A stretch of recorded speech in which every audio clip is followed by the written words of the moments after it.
Bueno, entonces, habíamos quedado en esta, digamos, sistematización de una posición crítica con respecto a la articulación entre razón instrumental y dominación política, la idea, digamos, de la racionalización como digamos, los procesos históricos concretos a partir de los cuales las sociedades van, digamos, configurándose tanto en su orden material como simbólico a partir de lógicas de racionalidad, que ya les digo, para mí son específicas en cada campo, ¿no? De hecho, hay una idea que sí me parece muy interesante, que está en Weber, y bueno, la autora recoge sin trabajar demasiado, que es la idea que hay, digamos, hay un proceso también de racionalización cultural del cual surgen, diríamos, estructuras de conciencia, formas de representación, formas simbólicas a partir de las cuales los individuos, digamos, se representan a sí mismos, el modo en que se construye el lazo social, las relaciones colectivas, los componentes incluso cognitivos que están mediando en esa relación interpersonal que está, digamos, que aparece en el texto de Weber, y que me parece que acá no ha sido lo suficientemente trabajada. Me parece que hay, por ejemplo, para mi gusto, una simplificación del modo en que trabaja Weber la relación entre los procesos de racionalización cultural propios, digamos, del mundo de las sectas protestantes y el surgimiento del capitalismo. Para mí, lo que hace Weber es poner en valor en un determinado escenario la coexistencia de la dirección racional de la empresa capitalista, las formas de racionalización cultural ligadas al ascetismo protestante, a partir de la cual, digamos, los individuos se representan su posición en el mundo. No me parece que haya ningún tipo, digamos, de explicación en términos de condicionamiento. Lo que hay es una especie de descripción de un escenario de coincidencia histórica, en el cual efectivamente los procesos de racionalización cultural son claves, son tan importantes como los de, digamos, la razón instrumental que plantea el control sobre la naturaleza y que piensa al ese individuo como un elemento más en esa naturaleza a controlar. Hay efectivamente un modo de racionalización de las explicaciones sobre el estar en el mundo que está, digamos, atravesando los distintos ámbitos de interacción humana. Pero bueno, eso también lo dejamos. Si después tienen algún comentario para hacer, antes de despedirnos, digamos, de cerrar la reunión, retomamos esto. Entonces, ahora, lo que me interesaba, digamos, analizar es, bueno, la otra línea de análisis que aparece en el texto, que tiene que ver con las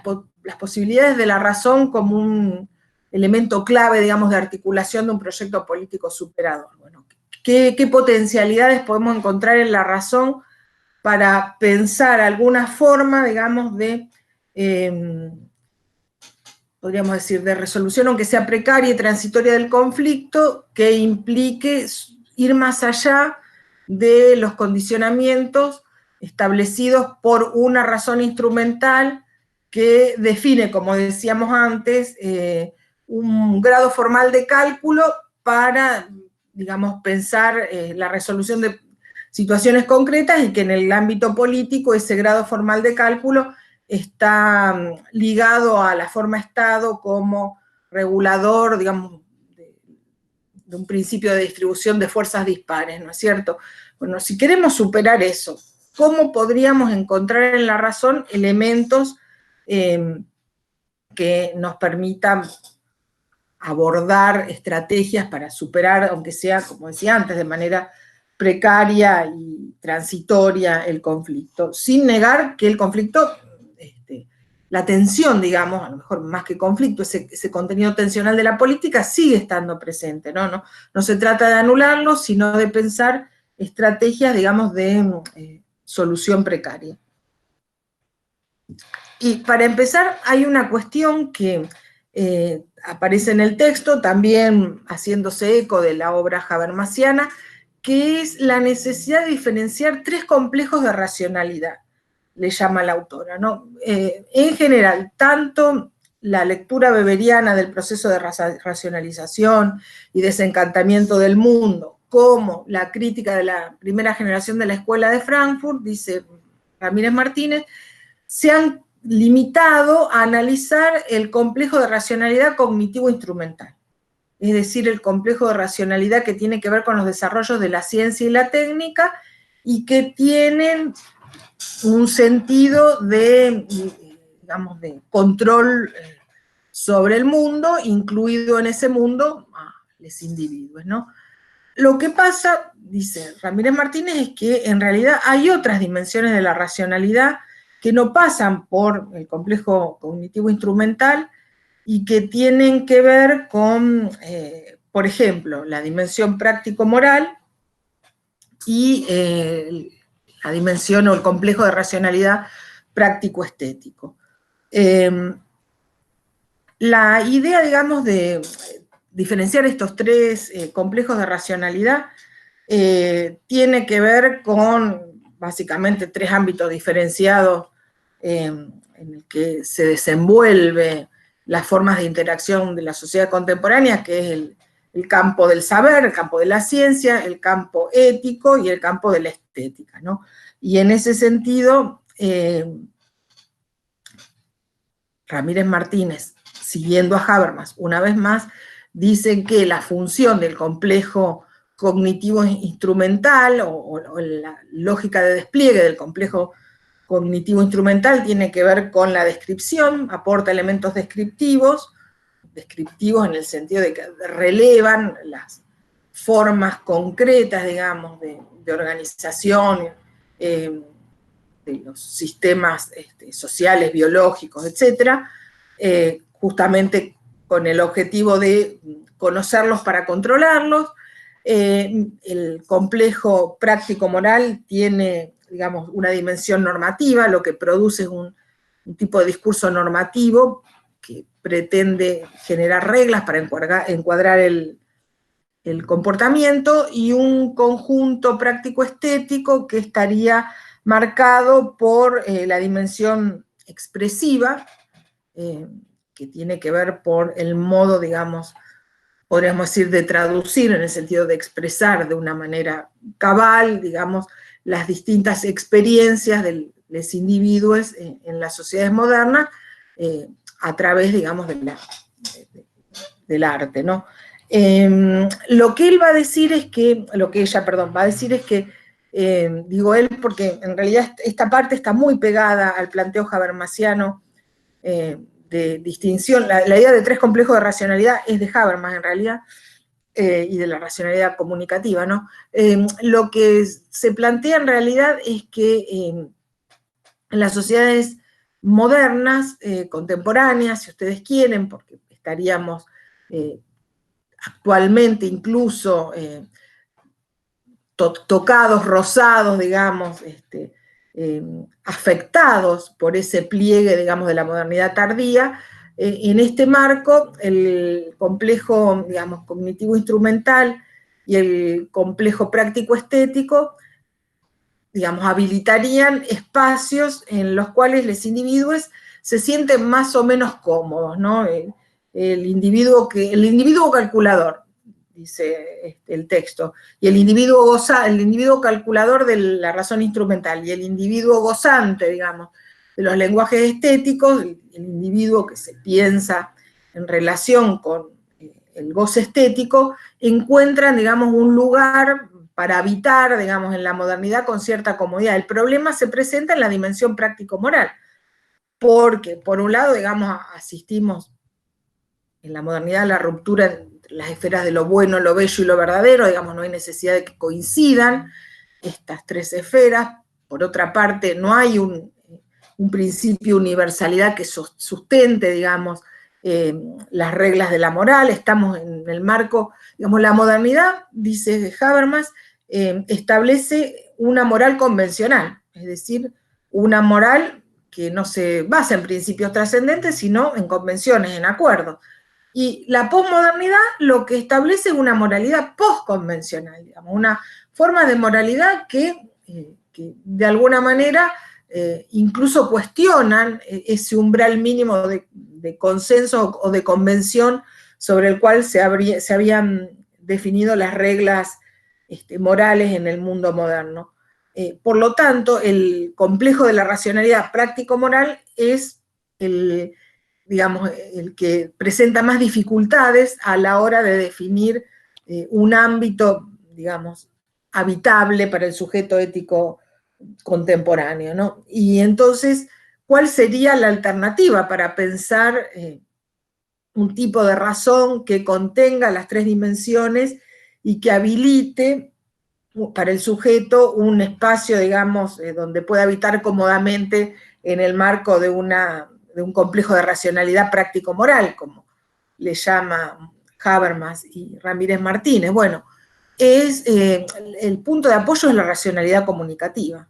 La racionalidad comunicativa sería esa forma de racionalidad que digamos, permite articular, por un lado, digamos, el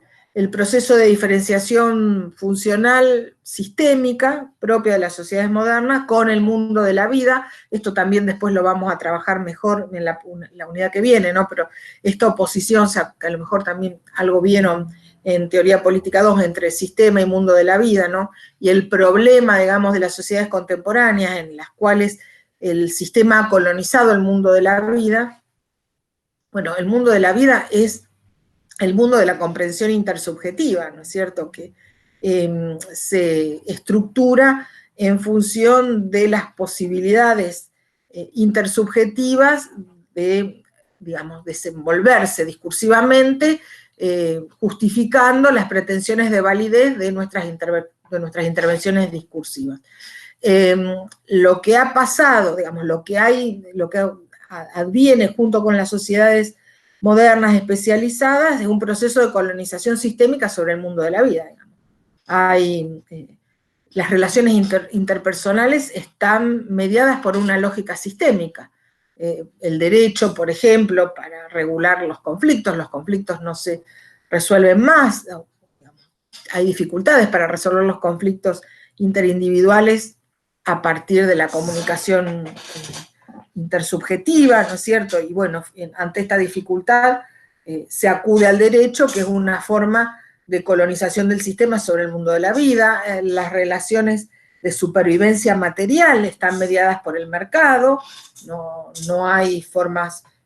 cooperativas o solidarias, por ejemplo, de poner en circulación bienes para garantizar la subsistencia material, o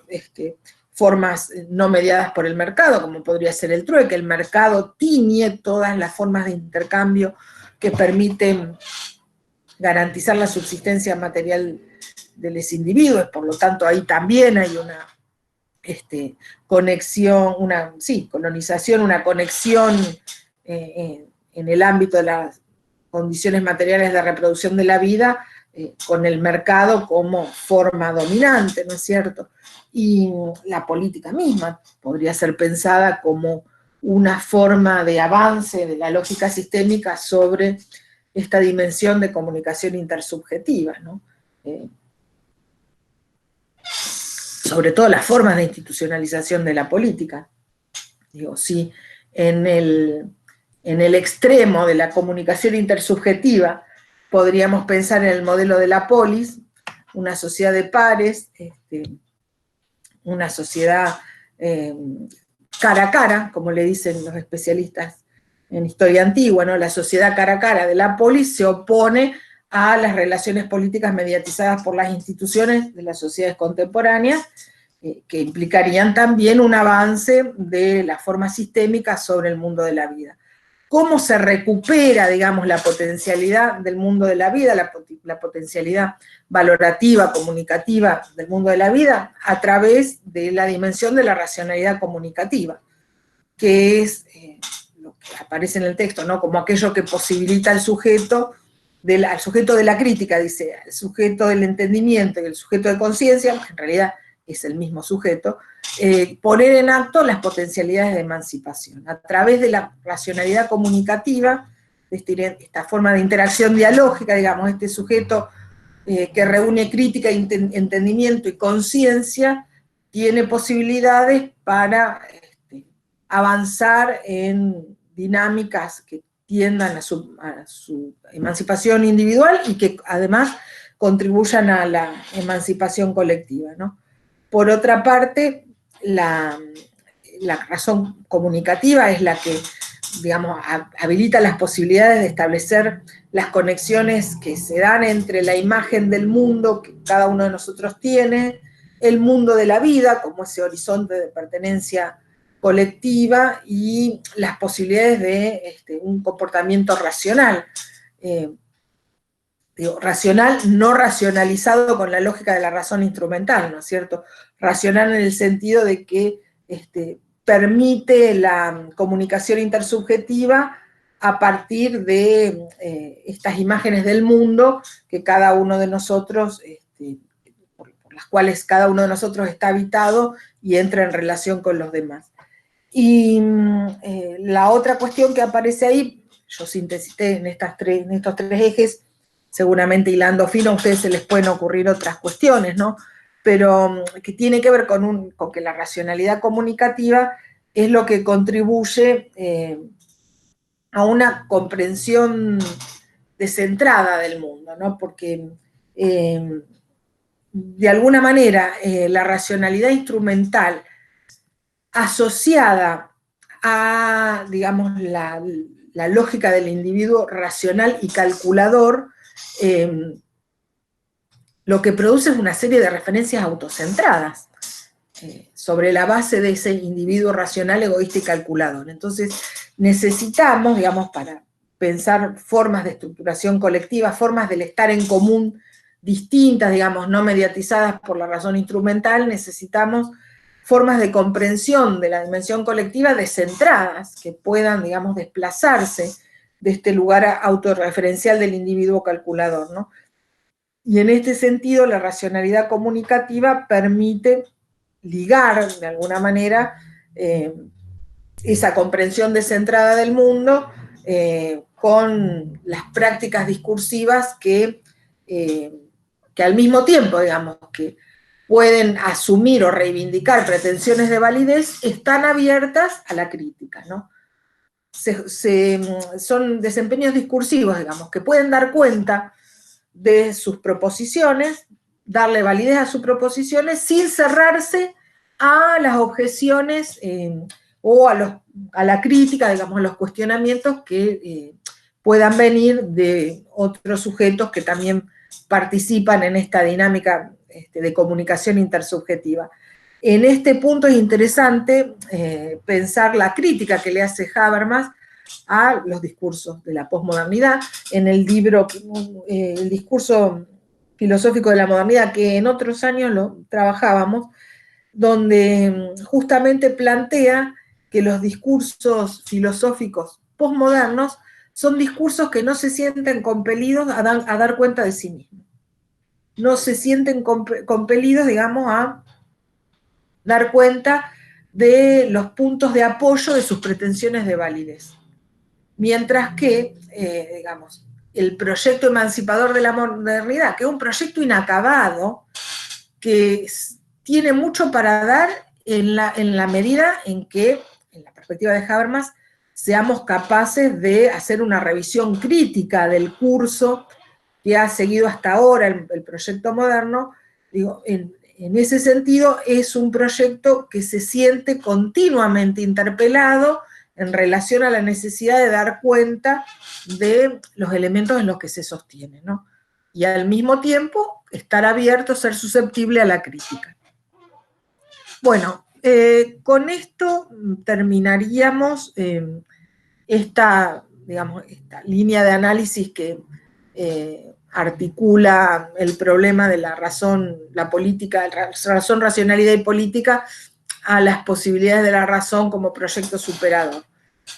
No sé si hasta acá hay alguna cuestión, alguna duda o pregunta, porque si no, ya pasaríamos a ver cómo podemos enganchar en este esquema el problema de la justicia, y con eso ya cerraríamos, pero si tienen alguna pregunta sobre lo que trabajamos hasta acá, hacemos un corte y recogemos las preguntas o los comentarios, las intervenciones, y si no, bueno, seguimos y hacemos un cierre al final con las cuestiones que a ustedes les hayan quedado sin resolver o que les parezcan oscuras. No sé si hay preguntas.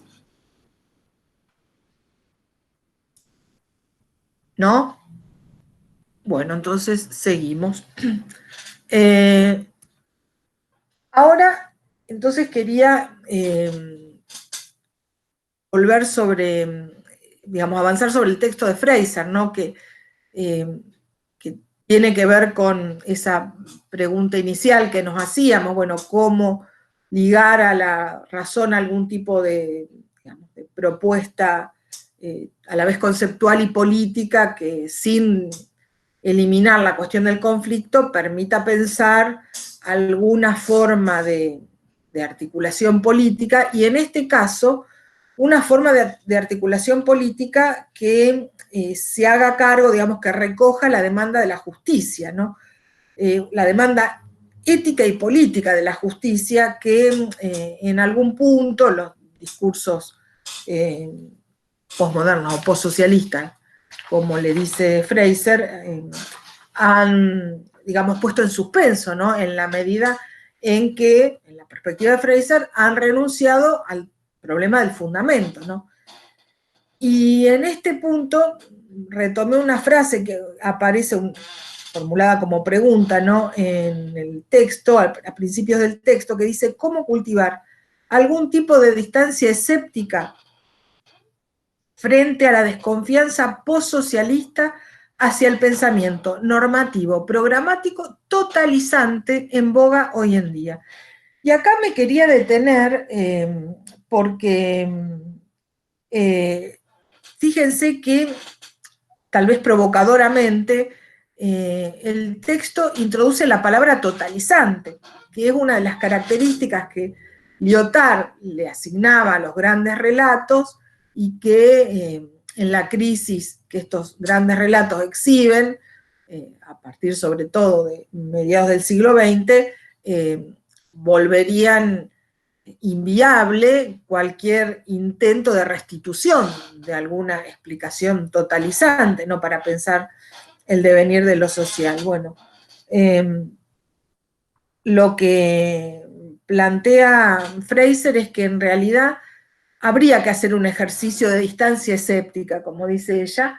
frente a esta desconfianza postsocialista sobre el pensamiento normativo, programático y totalizante, en el sentido de poder ver si de ese pensamiento normativo, programático y totalizante no hay nada para recuperar. Digamos, más allá de la desconfianza postsocialista, que como les decía antes, ¿no?, funciona más que nada como expresión sintomática de la crisis y no como análisis crítico de una situación de crisis en la cual, digamos, desatado el vínculo entre razón y política, parece que no queda ningún lugar para un proyecto emancipatorio, un proyecto de izquierda, ¿no? Entonces, para, digamos, no convertir, porque la crítica sería el pensamiento postsocialista, o si ustedes quieren, el pensamiento postmoderno, cuando plantea los puntos ciegos o los puntos oscuros del proyecto moderno, lo único que hace es, digamos, expresar el síntoma de la situación crítica del presente, que hay que reconocer, que no hay que ignorar, no está planteando barrer debajo de la alfombra esta situación de crisis que atravesaría el proyecto político moderno. Lo que ella critica es que esa postura, digamos, postsocialista o posmoderna, lo único que hace es, digamos, expresar de manera sintomática algo que está teniendo lugar en la sociedad. Y no apuesta, a través del ejercicio de la crítica, a alguna estrategia de superación de esa situación de crisis. Entonces, ¿cuáles son digamos, las cuestiones que atraviesan hoy en día, para empezar, digamos, cuáles son las cuestiones que definen digamos, esta configuración postsocialista que le es contemporánea al momento de la escritura del libro, ¿no es cierto? ¿Qué debemos entender por postsocialista cuando, en el momento en que ella escribe, en fines del siglo XX, ¿no? Está intentando definir una estrategia que a través del ejercicio crítico pueda superar la situación de crisis. Bueno, el pensamiento socialista, postsocialista, dice Fraser, estaría marcado por lo que Habermas define como el agotamiento de las energías utópicas, como decíamos antes, ¿no? Bueno, finalmente esos proyectos de transformación radical de la sociedad, que aunque fueran utópicos, funcionaban como dinamizadores, se han agotado, ya no movilizan, no dinamizan los procesos de transformación política y por lo tanto las sociedades parecen como congeladas en una situación de conformismo, ¿no es cierto? El otro elemento que aparecería en el escenario postsocialista es, dice ella, un cambio en la gramática de las exigencias políticas. ¿Qué quiere decir con esto del cambio en la gramática de las existencias políticas? La gramática de las exigencias políticas de los proyectos utópicos se estructuraban en torno al problema de la justicia distributiva, podríamos decir, en torno al problema de la igualdad, del reconocimiento de la igualdad y la necesidad de que esa igualdad estuviera acompañada por mecanismos de redistribución que en algún punto implicaban el reconocimiento de la posición de clase de aquellos que reclamaban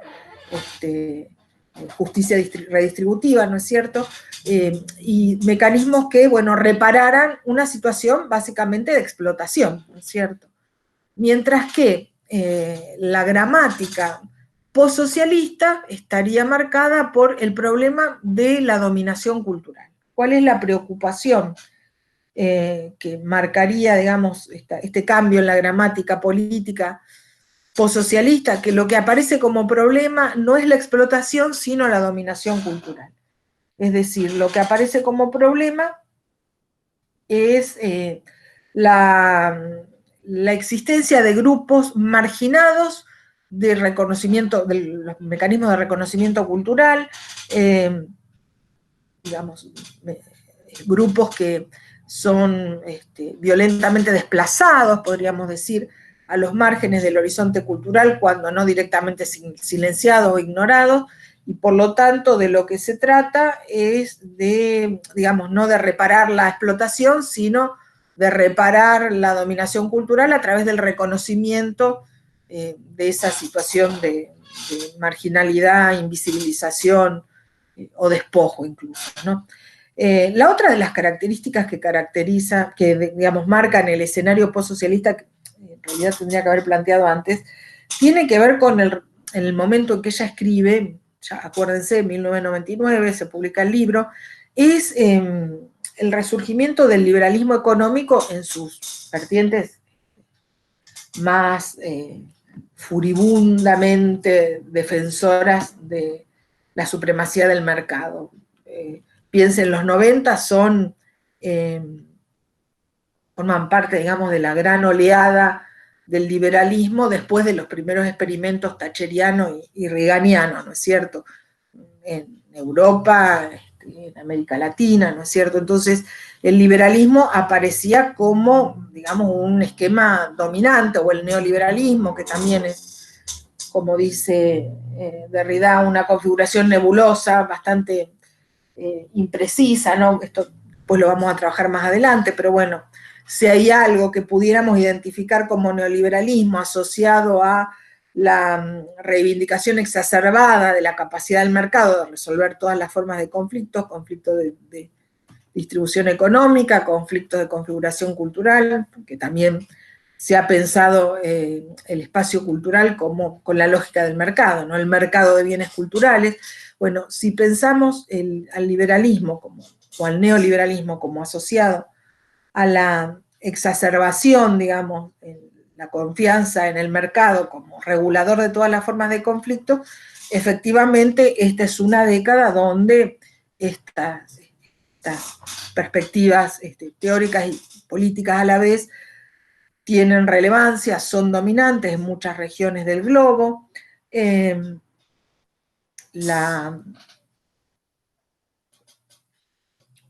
La otra cuestión que marca un hito en el año 90 es el texto de Fukuyama sobre el fin de la historia, ¿no? Después de la caída del muro de Berlín, el capitalismo no tiene contendiente y por lo menos esa es la imagen que tiene en el 90 Fukuyama, el capitalismo no tiene contendiente y por lo tanto, digamos, en términos de la victoria de un modelo de organización sociopolítica único, sin contendiente, y el triunfo de una forma de pensamiento único ligado a la teorización y justificación de ese modelo, aparecen como dominantes, aparecen como hegemónicos, ¿no es cierto? Y por lo tanto hay como una, no sé si retirada, digamos, pero un retroceso y una posición defensiva de parte de las políticas de izquierda, ¿no es cierto? Entonces, en ese marco de expansión, digamos, o de resurgimiento del neoliberalismo económico, de ausencia, como dice Fraser, de un proyecto emancipatorio, lo que se produce es una proliferación de distintos frentes de luchas, ¿no? Se multiplican las luchas. Y son luchas parciales que en algún punto no admiten ser recubiertas o representadas bajo el problema de la explotación o de la desigualdad en la redistribución.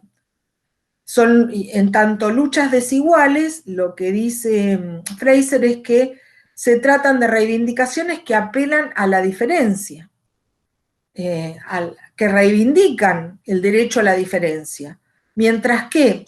las luchas que tenían que ver con la explotación se asentaban en el principio de la igualdad, o en la lógica del igualitarismo, ¿no es cierto? Entonces, estas nuevas formas de lucha, que digamos lo que reclaman es reconocimiento y no redistribución, obligan a repensar un criterio de justicia que de alguna manera permita contener esta pluralidad de luchas sin, digamos, aniquilarlas, sin solaparlas, sin subordinarlas unas a la otra, digamos, respetando la especificidad de cada uno de estos reclamos. La idea es que se puedan articular bajo una idea de justicia que, como dice ella, en el mundo contemporáneo requieren tanto redistribución, en sentido, digamos, de las luchas igualitaristas, digamos, que tienen como elemento de confrontación las prácticas de explotación, como el reconocimiento ligado a las luchas contra la dominación cultural, que es una forma, digamos, de homogeneización aplastante, ¿no? Que invisibiliza, si no elimina las diferencias, y que por lo tanto, digamos, contiene elementos, como dice Fraser, elementos de injusticia ligados más que nada a los patrones sociales a partir de los cuales la diferencia puede ser representada, ¿no? El problema de la dominación cultural es que los sujetos, dice, están de manera homogénea, digamos, pretendidamente representados en estándares culturales que no admiten la diferencia, ¿no? Que son homogeneizantes, que son aplanadores con respecto a la diferencia, que incluso son extraños o incluso hostiles, dice Fraser, a las formas identitarias de estos grupos diferenciados que coexisten bajo ese patrón de dominación cultural, aunque estén invisibilizados, ¿no es cierto? La otra cuestión es la imposibilidad, digamos, de encontrar una forma de reconocimiento que respete la especificidad de esos grupos que se reivindican diferentes frente a la dominación cultural, ¿no? Se hacen invisibles, dice Fraser, a través de prácticas representativas, interpretativas y comunicativas propias de la cultura dominante. Y en este sentido, aunque no es una cuestión que trabaja el texto, me parece que esta es una forma de dominación cultural que interpreta muy bien el problema de la colonialidad del poder, ¿no? La imposibilidad de ser interpretados, representados o de poder comunicarse con mecanismos identificatorios propios, sino que debemos encontrar nuestro lugar, digamos, apelar al reconocimiento, encontrando nuestro lugar dentro del discurso dominante, es lo propio, digamos, del ejercicio colonial del poder, que desconoce la diferencia, ¿no es cierto? Y que supone que la universalidad, por ejemplo, del lenguaje de los derechos, es capaz de alojar disputas por el reconocimiento de las singularidades étnicas. Y en realidad, el lenguaje de los derechos es un lenguaje homogeneizante, aplanador de las diferencias, que supone que tiene capacidad hegemónica para comunicar, interpretar y representar a grupos diversos que no necesariamente se sienten alojados en ese lenguaje, ¿no? Y la otra cuestión es la descalificación de los grupos que son diferentes, que también es una cuestión que se hace visible en la lógica colonial del ejercicio del poder. Pensaba en el golpe de Estado en Bolivia y la secuela de violencia en la cual, por ejemplo, a las mujeres collas que bajaban del cerro con su típica vestimenta, las atacaban, le prendían fuego a la pollera, que es muy característico, ¿no? También el menosprecio, digamos, de la diferencia se hace visible en las minorías sexodisidentes, por ejemplo, ¿no? O incluso en el movimiento, digamos, las problemáticas de género, ¿no? Lo que dice Fraser es que en la medida en que, digamos, indudablemente la justicia requiere redistribución y reconocimiento, porque dice, hay injusticias económicas que requieren, digamos, que para ser saldadas requieren el reconocimiento cultural de un grupo, digamos, diferente, ¿no es cierto? Por ejemplo, las diferencias en las políticas salariales con las minorías étnicas. Ese es un tipo de conflicto económico que se articula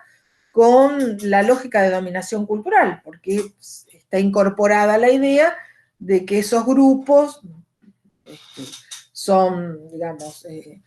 menospreciados o, bueno, no requieren el mismo reconocimiento económico en su trabajo que el que tendría un trabajador blanco. Eso pasa en Estados Unidos, pasa en las naciones americanas con más presencia, con una presencia de población indígena mayoritaria, ¿no es cierto? Y al mismo tiempo, hay situaciones, digamos, de desconocimiento, de dominación cultural, que están asociadas a justamente las imposibilidades económicas de hacer visible, las imposibilidades económicas que padecen algunos grupos para hacer visibles sus reclamos. Por lo tanto, las luchas políticas contemporáneas, dice Fraser, requieren de una articulación íntima, ¿no?, entre lógicas de redistribución y lógicas de reconocimiento. Acá hay un planteo que también me pareció muy interesante en relación al tema de género, porque lo que propone Fraser es que las luchas contra la explotación, que son luchas basadas en el igualitarismo, tendrían como objetivo de último alcance, digamos, la eliminación de las diferencias. Y por lo tanto, por ejemplo, la desigualdad en la política salarial con respecto a las mujeres tendrían como objetivo la eliminación de la diferencia para que hombres y mujeres ganen lo mismo en el marco de un mercado laboral regulado por convenios salariales que no establezcan ningún tipo de discriminación. Al mismo tiempo, y en este punto, bueno, entonces dice Fraser, si el género fuera necesariamente un asunto de diferenciación político-económica, un reclamo de la justicia sería la eliminación del género como, digamos, elemento de partición de lo social, ¿no? De partición en este caso para definir no solo hombres y mujeres, sino hombres que ganan más y mujeres que ganan menos. Pero al mismo tiempo, dice ella, esto es solo la mitad de la historia, porque en realidad el género no es una cuestión que juega simplemente en efectos de diferenciación en políticas salariales, que podrían, digamos, reclamar efectivamente, digamos, la igualación. Hay una diferenciación cultural valorativa en relación al género que los colectivos feministas intentan reivindicar frente al androcentrismo, digamos, de las sociedades modernas, ¿no? El género es la matriz que hace visible un montón de injusticias que están ligadas al androcentrismo, ¿no? A la idea de el sexismo cultural, dice ella, a las formas más difundidas, ¿no? de evaluación o de descalificación de aquellos rasgos que se identifican como femeninos. Por ejemplo, el tema de la afectividad, ¿no es cierto? Si pensamos, como les decía, cuando presentábamos la materia en la cultura política moderna como una cultura política viril, que se estructura sobre un ideal tipo subjetivo que es varón, blanco, avasallante, digamos, conquistador, etc.,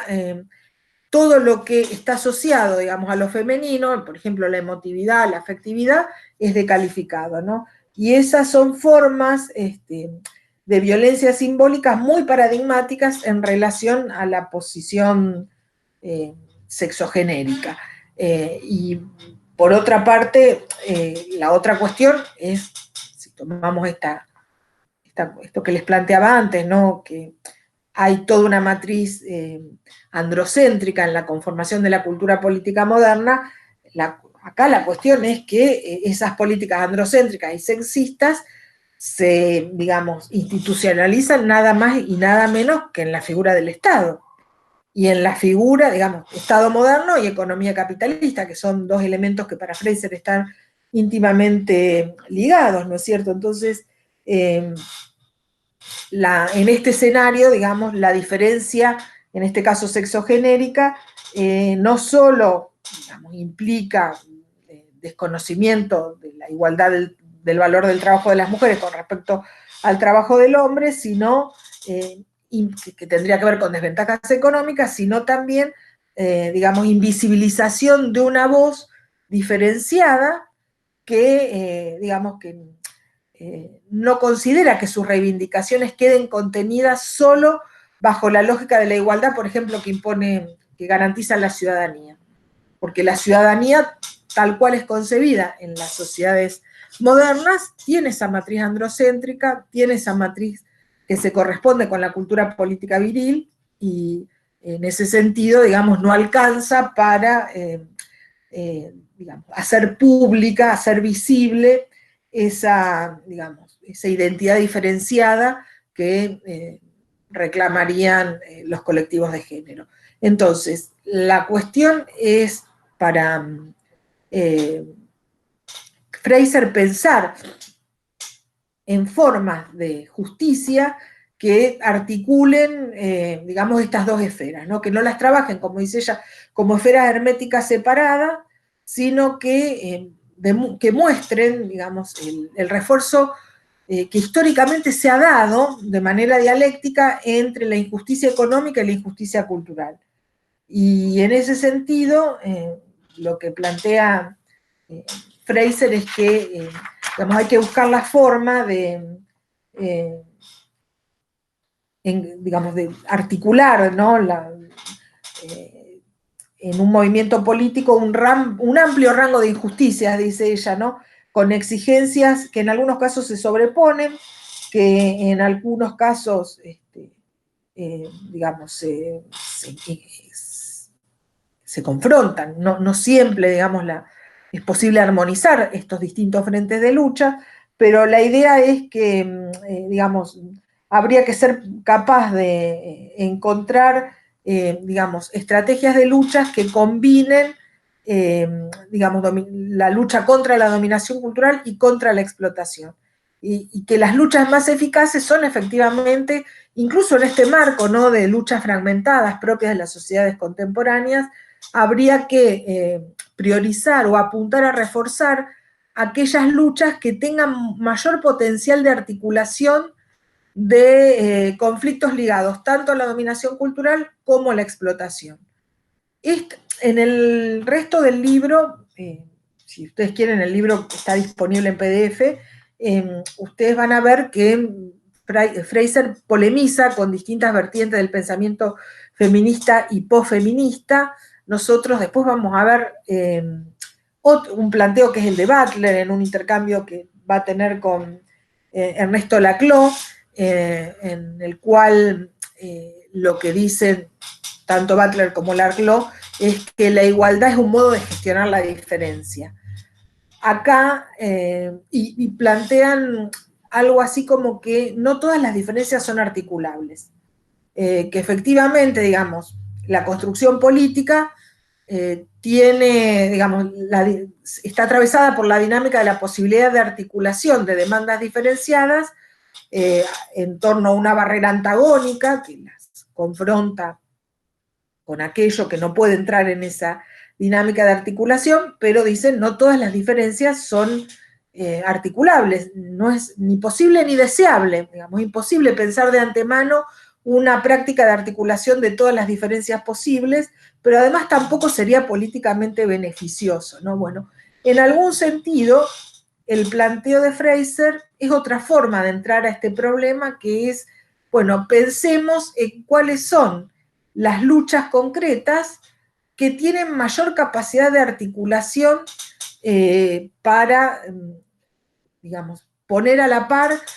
reivindicaciones contra la dominación cultural y reivindicaciones contra la explotación, ¿no? De lo que se trataría es de pensar, digamos, no renunciar a ninguna de estas dos dimensiones de la lucha, pero pensar en un escenario contemporáneo atravesado de luchas puntuales, luchas que, digamos, no pueden responder a una dinámica global como era, por ejemplo, en la perspectiva de la izquierda, la lucha contra la explotación. Bueno, en este marco donde no es posible pensar una articulación global de luchas singulares, de lo que se trataría es de pensar de qué manera aquellas luchas que tienen mayor capacidad de articulación de reivindicaciones contra la dominación cultural y contra la explotación son capaces de instalar en la agenda política el problema de la justicia, tanto en clave de redistribución como en clave de reconocimiento. Bueno, sería todo lo que tenía preparado para decir. Vamos a desactivar la grabación.